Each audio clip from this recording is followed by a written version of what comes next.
What's going on, folks? Hope you're having a wonderful night or day. Welcome back to the party. Today I wanted to talk about a game that's going to be releasing on the Epic Game Store on September 10th called ChronoForge. This is an MMORPG that's in development, a play-to-earn MMORPG to be exact, and it will be free to play, and you won't need to worry about the play-to-earn or NFT side of the game. But if you were interested in getting into that play-to-earn side of things, you would need to start with the Founders Pack from what I've heard, and if you're looking for a 10% discount code, you can type Medieval into the checkout and you should be able to get 10% off. The play-to-earn aspects I'm still getting my head wrapped around and still trying to learn all that, but what I wanted to talk about today was the class system in specific. This game is going to have 12 classes, all spanning a wide variety of playstyles, and this video is just going to be a basic showcase of the classes, talking about them a little bit, what information we have already, although some of it might be a little outdated, and just to give you a general overview. Starting off with the Knight, this one is a strength-focused defender class. Also, some of the abilities for these classes have actually been showcased on a website, but we don't have it for all of them, so you'll notice that from time to time. The Knights are going to focus on buffing and brute forcing their way through a fight. The available weapons currently are Hammer, Heavy Hammer, Polearm, Shield, Sword, and Heavy Sword. The Hunter is a dexterity-focused range class. Hunters immobilize their enemies, allowing them to deal high amounts of damage from afar, and the available weapons currently are Bow, Dagger, Musket, Shield, Sword, and Heavy Sword. The Time Wardens are an intelligence-focused support class. The Time Wardens support their teammates by casting healing spells and applying buffs.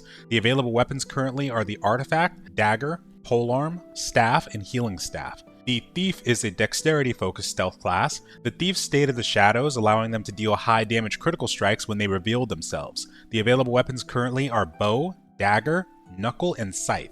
The Monk is a dexterity-focused close combat class. The Monks are highly trained martial artists, and their mastery of different fighting styles allow them to cast short-range offensive spells, and their available weapons are artifacts, hammers, heavy hammers, knuckles, shields, staffs, and healing staffs. Then we have the Rift Weaver, an intelligence-focused spellcasting class. The Rift Weavers harness the power of the rifts to allow them to cast devastating offensive spells. The available weapons are the Artifact, daggers, staffs, and healing staffs. The Druids are a dexterity-focused shape-shifting class. The Druid's connection to nature allows them to cast a high range of offensive spells and shapeshift into multiple forms to deal additional damage. The available weapons currently are the Artifact, the Scythe, the Staff, and the Healing Staff. The Battlesmith, which is probably the one that I'll be playing, the Battlesmiths support their teammates by drawing the attention of enemies. Their balance of damage, dealing abilities, and support buffs allow them to weather enemy attacks.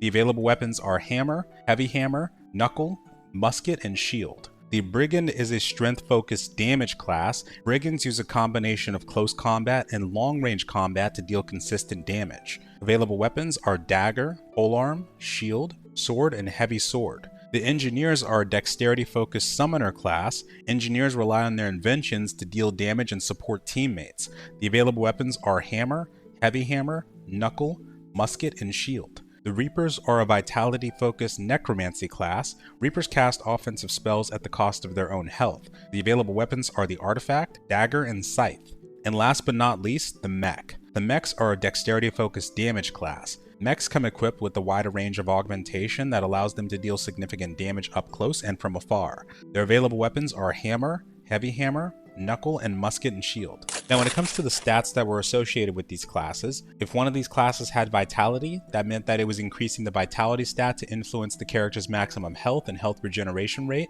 This stat is useful for taking more damage and recovering quickly, and is best suitable for aggressive playstyles. For Dexterity, also known as light weapon classes, this added to critical severity and damage. Increasing the Dexterity stat impacted the range physical attack as well as critical and dodge chance. This stat is useful for a character using a range physical weapon such as a bow or a musket. Increasing the luck stat can impact critical damage chance as well as increasing loot drops and crafting chances. This stat is useful for crafting rare gear as well as increasing your chance to do critical attacks. For strength, this is based around increasing your damage and heavy weaponry. Increasing the strength stat will impact the character's melee physical attack. This stat is useful for a character using a physical melee weapon such as a sword, hammer, or polearm. And for intelligence, it's for mana and damage and magic weapons, of course. Increasing the intelligence stat will impact the character's magical attack, both physical and ranged. This stat is useful for a character using a magic weapon such as a staff or a scythe. As for the armors, I tried to include them on screen as I was going over the classes, but the Knight uses Heavy, the Hunter uses Medium, the Time Warden uses Light, the Thief uses Medium, the Monk, Riftweaver, and Druid all use Light, the Battlesmith uses Heavy, and Brigand also uses Heavy, the Engineer and the Reaper use Medium, and the Mech uses Heavy. Last thing I wanted to go over, there will be different races in the game, and as you can see on screen, they're going to have different attributes associated with them.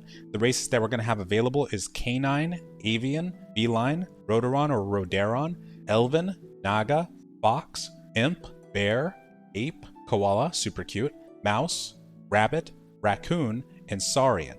I'll also have a little bit of a visual representation of those different races that I was provided with so you guys can take a look. But that's going to be all for this basic showcase for the classes. I'm so excited to cover more of this game and to jump in on September 10th. Hope you guys have a wonderful night or day. Thanks so much for watching. Have a good one, folks.